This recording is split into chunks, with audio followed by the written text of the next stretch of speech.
దేవునికి స్తోత్రములు. ప్రభునామమున అందరికీ కూడా వందనాలు. ఇప్పుడు చదివినటువంటి ఈ లేఖన భాగాన్ని ఒకసారి మనము ధ్యానిద్దాం. దేవుని యొక్క ఉద్దేశం ఏంటి, దేవుని యొక్క చిత్తం ఏంటి? జకర్యా గ్రంథం 13వ అధ్యాయం 1వ వచనం చదువుకుందాం.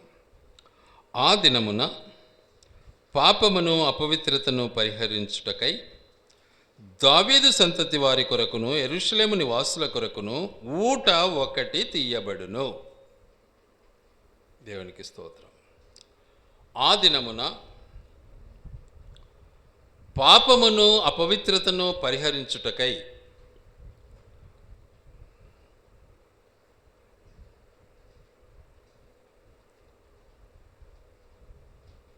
దావీదు సంతతి వారి కొరకును యెరూషలేము నివాసుల కొరకును ఊట ఒకటి తీయబడును. ఊట అంటే రక్తం కార్చబడును. ఎవరి కొరకు? పాపము చేసిన వారి కొరకు, అపవిత్రతను కలిగి ఉన్నటువంటి వారి కొరకు, వాటి నుంచి పరిహరించుటకై, వాటి నుంచి విముక్తి చెందటానికి దేవుడు ఇష్టపడుతూ ఉన్నాడు. అందుకే యేసుక్రీస్తు ప్రభుల వారు ఈ లోకానికి వచ్చాడు. ఊటను మనకివ్వటానికి, ఊట ద్వారా మన పాపములు కడగటానికి దేవుడు ఇష్టపడ్డాడు. దేవుని యొక్క ఉద్దేశం, ఆ ఊట ఎలా ఉంటుంది అంటే, ఫౌంటైన్స్ ఎలా ఉంటాయి, అక్కడక్కడ రోడ్ క్రాసింగ్లలో, గార్డెన్స్లలో పెడతారు. ఆ విధంగా నీళ్లు ఉబికినట్లుగా యేసుక్రీస్తు వారి యొక్క పవిత్రమైనటువంటి రక్తము ఉబుకుతూ ప్రతి పాపిని కడగటానికి, ప్రతి విధమైనటువంటి అపవిత్రతను శుభ్రం చేయటానికి దేవుడు ఇష్టపడ్డాడు. దేవుని యొక్క ఉద్దేశం అది. ఎందుకంటే మానవుడు పాపము చేసి దేవుడు అనుగ్రహించి మహిమను పొందలేకపోతూ ఉన్నాడు. మనమంతా పాపమే చేశాం, ఈరోజు కూడా చేస్తూనే ఉన్నాం. అబద్ధం ఆడొద్దు అంటే ఆడతాం, అసూయ కలిగి ఉండొద్దు అంటే ఉంటాం. ఏం మన బ్రతుకు ఆడుంది మనకు పవిత్రత? కాబట్టి మనలో ఉన్నటువంటి ఈ అపవిత్రతను తీసివేయటానికే యేసుక్రీస్తు ప్రభుల వారు కంకణం కట్టుకున్నాడు. అందుకే ఇక్కడ అంటాడు ఒక మాట, మత్తయి సువార్త 26వ అధ్యాయము 28వ వచనం. మత్తయి సువార్త 26వ అధ్యాయము 28వ వచనం. ఇది నా రక్తము అనగా పాప క్షమాపణ నిమిత్తము, ఇది నా రక్తము అనగా పాప క్షమాపణ నిమిత్తము అనేకుల కొరకు చెందింపబడుచున్నటువంటి నిబంధన రక్తం. నిబంధన చేశాడు, ప్రామిస్ చేశాడు, వాగ్దానం ఇచ్చాడు. కాబట్టి మాటను తూచ తప్పకుండా నెరవేర్చగలిగినటువంటి దేవుడు యేసుక్రీస్తు ప్రభుల వారు. కాబట్టి ఆయన నమ్మినటువంటి మన జీవితంలో కూడా ఆ మాటకు విలువ ఇవ్వాలి. ఆ మాటకు విలువ ఇవ్వలేక ఈరోజు పాపాన్ని పెంచుకుంటూ ఉన్నాము. పాపపు స్థితి నుంచి బయటపడలేకపోతూ ఉన్నాం. కానీ దేవుడు మాట ఇచ్చాడు, మాట ప్రకారము తన రక్తాన్ని చిందించటానికి ఇష్టపడ్డాడు. ఆ మాటను సంపూర్ణంగా నెరవేర్చడానికి ఆయన అంటున్నాడు, ఇది నా రక్తము, ఇది నా రక్తము, అనేకుల కొరకు చిందించినటువంటి ఏం రక్తము? పరిశుద్ధ రక్తం, నిబంధన రక్తం, మాట ఇచ్చి నెరవేర్చిన రక్తం, మాట ప్రకారం జీవించినటువంటి జీవితం. కనుక మన జీవితంలో కూడా ఆ దృఢ నిశ్చయతను మనము కలిగి ఉండాలి. అలా మనము లేకపోతే ఆయన బిడ్డలమైతే కాలేం. కానీ ఆయన ఏం చేశాడు? మనము చేసిన ప్రతి పాపాన్ని బట్టి కూడా తన రక్తాన్ని చిందించటానికి నాడే జకర్యా ద్వారా ఆయన ఏం చేశాడు? తన యొక్క ప్రవచనాన్ని బయటపెట్టాడు. ఇక మీదట ఆన్వర్డ్స్ ఆ ప్రవచనాలు అవసరం లేదు, ఇది కరెక్ట్ అంటున్నాడు ఈ వాక్య భాగంలో. ఇక మీదట ఆ విధంగా ప్రవచిస్తే ఆ ప్రవచించే వాని తల్లిదండ్రులే వాడిని చంపేస్తారు అంటాడు వాక్యంలో. గనుక దేవుని వాక్యము చాలా స్పష్టంగా ఉంటుంది. చూడండి, ఎబ్రీ పత్రిక 9:14. ఎబ్రీ పత్రిక 9:14.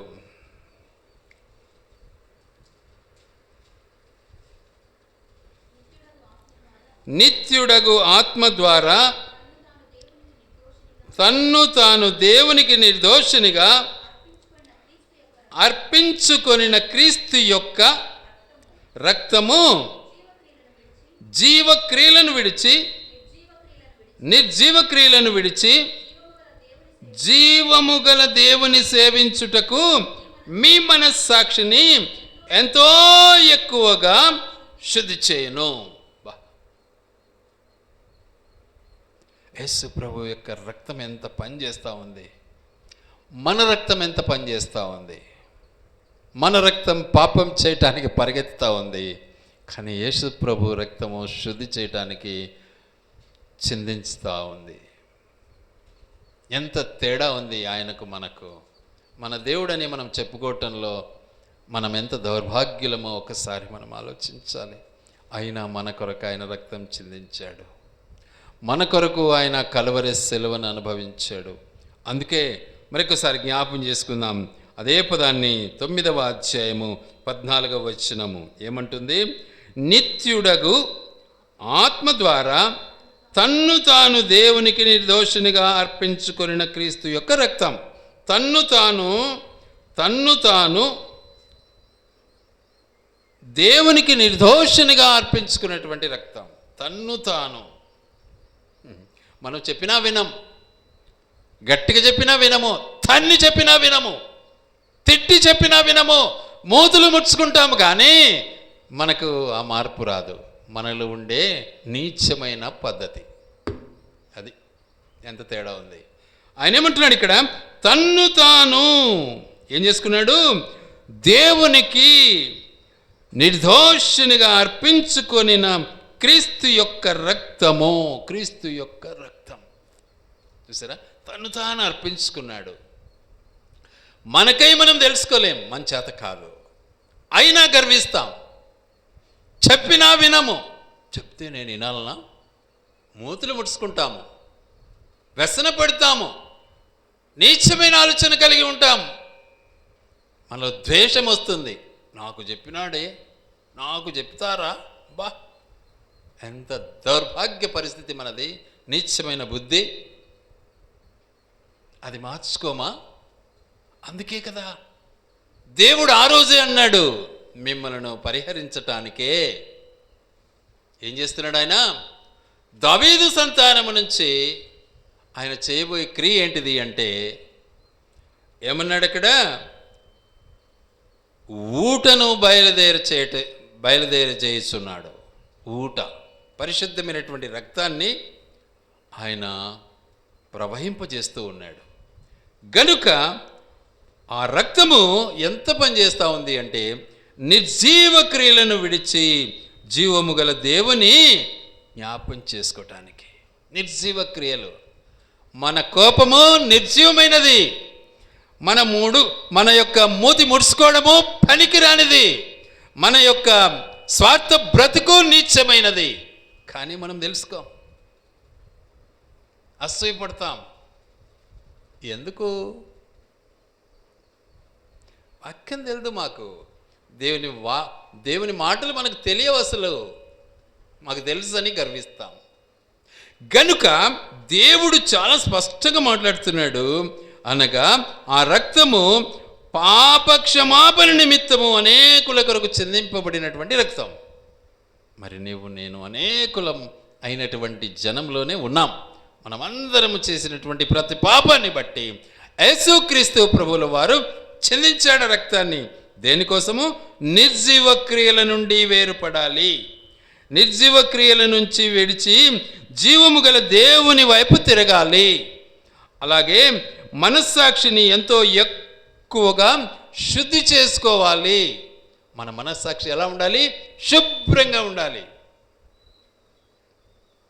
మలినం ఉండకూడదు. మలినం అంటే ఏం ప్రయోజనం? ఏం సాధిస్తారు? ఏం ప్రతిఫలం వస్తుంది మనకు? మలినం వల్ల నరకమే కదా. ఆలోచించండి, మార్పు చెందాలి. అందుకే కదా యేసుక్రీస్తు ప్రభుల వారు మన ప్రతి పాపాన్ని బట్టి ఆయన రక్తం చిందించటానికి ఈ లోకానికి వచ్చాడు, చిందించాడు. కాబట్టి ఆయన్ను మనము ఆరాధించే వారంగా ఉన్నాం, ఆయన్ను మనము స్తుతించే వారముగా ఉన్నాం.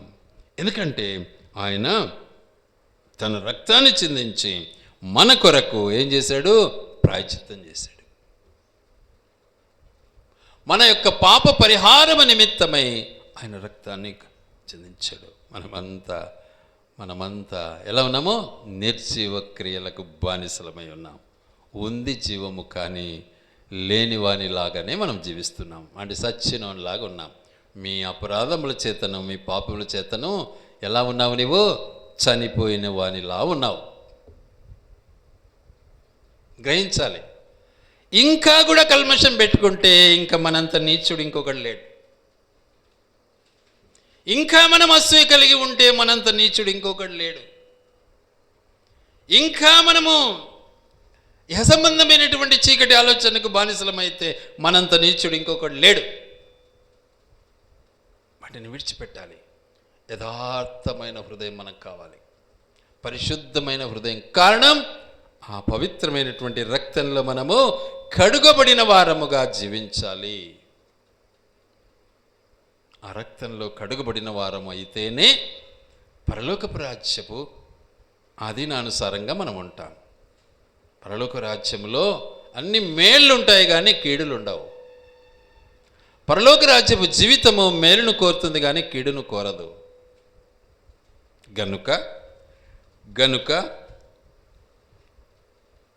ఎల్లప్పుడూ కూడా మన జీవితాలను మనము సరిచేసుకోవడానికి ప్రయాసపడాలి. గొర్రె పిల్ల యొక్క జీవ గ్రంథములో మన పేర్లు లిఖించబడాలి. మన కొరకు రక్తం కార్చినటువంటి గొర్రెపిల్ల అయినటువంటి మన ప్రభు అయిన యేసుక్రీస్తు యొక్క జీవ గ్రంథములో మన పేర్లు లిఖించబడాలి. అంటే మన మూతి ముడుచుకుంటే ఎక్కదు. నేను సీనియర్ను అంటే అసలు ఎక్కదు. నాకు అన్నీ తెలుసు అంటే అసలు ఎక్కదు అక్కడికి. నాకంటే వాడు తక్కువ అంటే నీ పేరు అస్సలు ఎక్కదు అక్కడ. నేను గొప్ప అని అనుకుంటే అసలు ఎక్కదు అక్కడ. తగ్గించుకో. కాబట్టి ఈ యొక్క ప్రతిపాదనను దేవుడు మనకు అనుగ్రహించటానికి దేవుడు ఇష్టపడిన వాడై ఆ రోజే జకర్యా ద్వారా ఆయన పలికినటువంటి అమూల్యమైనటువంటి తన వాక్కును సంపూర్ణం చేయటానికి యేసుక్రీస్తు ప్రభు వచ్చాడు. మనందరి కొరకు ఏం చేశాడు? తన యొక్క రక్తపు ఊటను చిందించాడు. ఊట జీవజలమై ఫౌంటైన్స్ లైక్ ఫౌంటైన్స్, ఆ ఫౌంటైన్స్ లాగా ఆయన చిందిస్తూ ఉంది తన రక్తంలో. మనం కడగబడాలి. కాబట్టి ఆయన మనం ఆరాధించేది నేర్చుకోవాలా. ఆయన రక్తంలో కడగబడిన వారం అయితే ఆరాధిస్తాం. ప్రతి క్షణం ఆరాధిస్తాం, ప్రతి క్షణము స్తుతిస్తాం. స్తుతి ఆరాధనే దేవునికి ఇష్టమైన బలి. కాబట్టి ప్రభువులో మనం కొనసాగు నిమిత్తము ఎల్లప్పుడూ కూడా చూద్దాం. మాట ప్రకటన గ్రంథం 21:6-7 వచనాలు. ప్రకటన గ్రంథం 21:6-7 వచనాలు చదువుకుందాం. మరియు ఆయన నాతో ఇట్లనెను, సమాప్తమైనవి నేనే అల్ఫాయు ఓమెగయు, అనగా ఆదియు అంతమునై ఉన్నవాడను. దప్పిగొను వానికి జీవ జలముల బుగ్గలోని జలమును నేను ఉచితముగా అనుగ్రహించుచున్నాను. ఒక మాట జ్ఞాపకం చేసుకుందాం. జీవ జలముల ఊట దేవుడు మనకు అనుగ్రహిస్తూ ఉన్నాడు. లేకపోతే మనం అడక తినే వాళ్ళమే.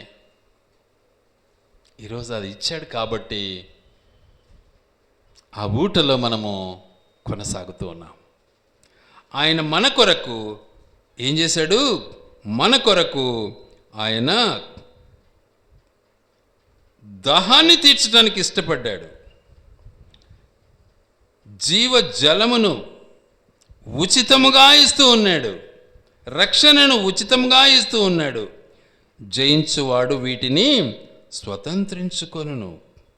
నేనతనికి దేవుడనయ్యుందును, అతడు నాకు కుమారుడునో కుమార్తెయునయ్యుందురు.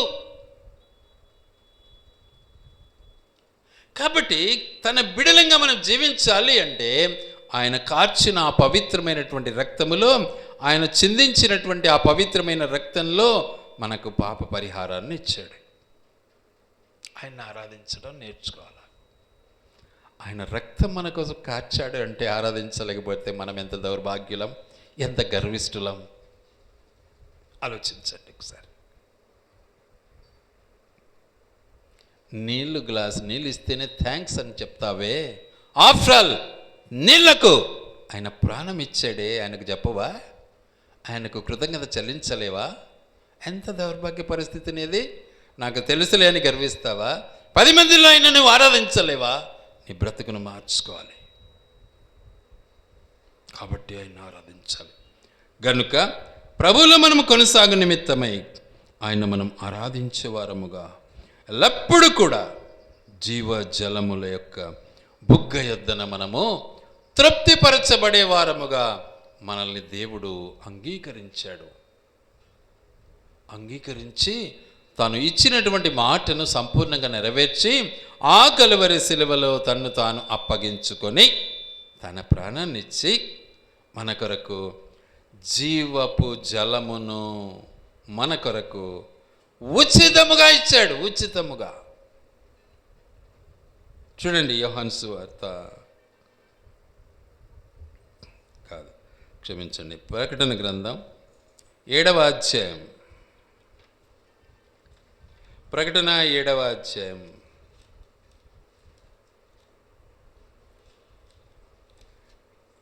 17వ వచనం చదువుకుందాం. ఎలయనగా సింహాసన మధ్యమందుండు గొర్రె పిల్లవారికి కాపరి అయి జీవజలముల బుగ్గ యొద్దకు, జీవజలముల బుగ్గ యొద్దకు యేసుక్రీస్తు ప్రభువుల వారు కార్చినటువంటి పవిత్రమైనటువంటి పరిశుద్ధమైనటువంటి పవిత్రమైన రక్తము యొద్దకు, బుగ్గ యొద్దకు, ఆయన చిందించినటువంటి రక్తము దగ్గరికి, బుగ్గ యొద్దకు వారిని నడిపించము. కాబట్టి మనం ఆయన బుగ్గ దగ్గరికి వచ్చాం, ఆయన రక్తం దగ్గరికి వచ్చాం, ఆయన సిలువ దగ్గరికి వచ్చాం, ఆయన శ్రమలో పాలివారం అవుతున్నాం. ఆయనలో మనం జీవించటం వల్ల ఆయన ఆరాధించే వారంగా ఉంటాం. అందుకే ఇక్కడ అంటాడు, దేవుడే వారి కన్నుల నుండి ప్రతి బాష్ప బిందువును తుడిచివేను. కన్నీరు కారుస్తున్నావా? నిన్ను తుడిచేదానికే యేసుక్రీస్తు ప్రభుల వారు ఈ లోకానికి వచ్చాడు. ఏడుస్తున్న నీవు సంతోషిస్తావు, దుఃఖపడుతున్న నీవు ఆనందిస్తావు అని ఆ రోజే యేసు ప్రభుల వారు కొండ మీది ప్రసంగములో మత్తయి 5లో చాలా చక్కగా చెప్పాడు. నీతి నిమిత్తము హింసింపబడు వారు ఏమవుతారు? చూడండి దయచేసి,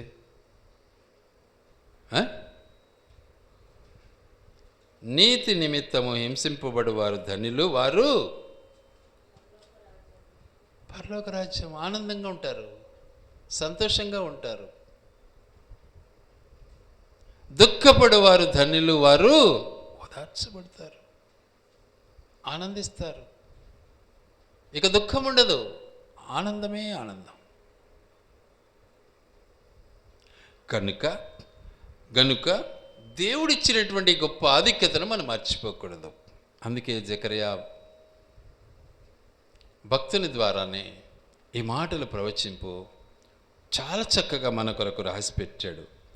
ఆ దినమున పాపమును అపవిత్రతను పరిహరించుటకై దావీదు సంతతి వారి కొరకును ఇజ్రాయేళ్ల కొరకును ఏం చేసినాడు? ఒక ఊటను ఆయన సిద్ధపరిచాడు, మనకిచ్చాడు.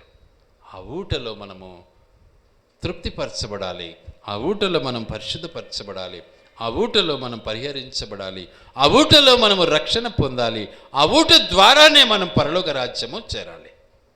అంతే, వేరొక మార్గం లేదు మనకు. దాన్ని చేశాడు కాబట్టి మనము నిజంగా ఆయన బిడలము, ఆయన నిజంగా ఆయన మరి బుగ్గ యొద్దకు మనం నడిచిన వారమైతే ఆయన మనము ఆరాధించే వారంగా ఉంటాం, ఆయన మనము స్తుతించే వారంగా ఉంటాం. ఆయన మనల్ని ఏం చేయబోతున్నాడు? మలాకి గ్రంథం 3:3 ఏమంటున్నాడు? వెండిని శోధించి నిర్మలము చేయువాడైనట్లు కూర్చొని ఉండును, ఆయన వారిని నిర్మలులను చేయును. నిర్మలమైనటువంటి జీవితం, ఎంత నిర్మలమైనటువంటి బ్రతుకు మనకి ఇవ్వాలని ఇష్టపడ్డాడు. ఆయన యందు మనం జీవిస్తే చింత మనకు ఉండదు. మీరు ఎప్పుడైనా అనిపించుకున్నారా ఎందుకు బాధపడుతున్నావని, ఎందుకు దుఃఖంగా ఉన్నావని, ఎందుకు నువ్వు అట్లున్నావని? కానీ నేను అనిపించుకున్నాను. ఏమని తెలుసా? ఏందయ్యా నీకేం బాధే లేదే, ఏంది 4 ఆడపిల్లలు అంటావే నువ్వు, నీకేం చింతే లేదే, ఏం పెద్ద కోటీశ్వరునివే నువ్వేమన్నా, ఏంది నీ బతుకు, ఏంది ఎప్పుడు నవ్వుతూ ఉంటావు, ఎప్పుడు సంతోషంగా కనిపిస్తూ ఉంటావు, నీ ముఖంలో ఎప్పుడు తేజస్సు ఉంటుంది, ఏంది నీ పరిస్థితి అని ఎంతోమంది అన్నారు. ప్రభువులో జీవించడం నేర్చుకో, ఆ తేజస్సు ఆ ఆనందం నీకు ఇస్తాడు. ఏం నేను కష్టం పడలేదా, బాధలు అనుభవించలేదా, కన్నీరు కార్చలేదా, ప్రయాసపడలేదా, కుటుంబ వ్యవస్థను అనుభవించలేదా? కానీ ఆనందం దేవుడిస్తాడు. అనుభవిస్తేనే కానీ నోటి మాటలతో రాదది, లోపల దేవుడిస్తాడు నీకు. అది ఇస్తే ఆటోమేటిక్గా నీ ముఖ చిత్రం ఏం చేస్తుంది? నీ ఆనందాన్ని బయలుపరుస్తుంది. Your face is index of your mind.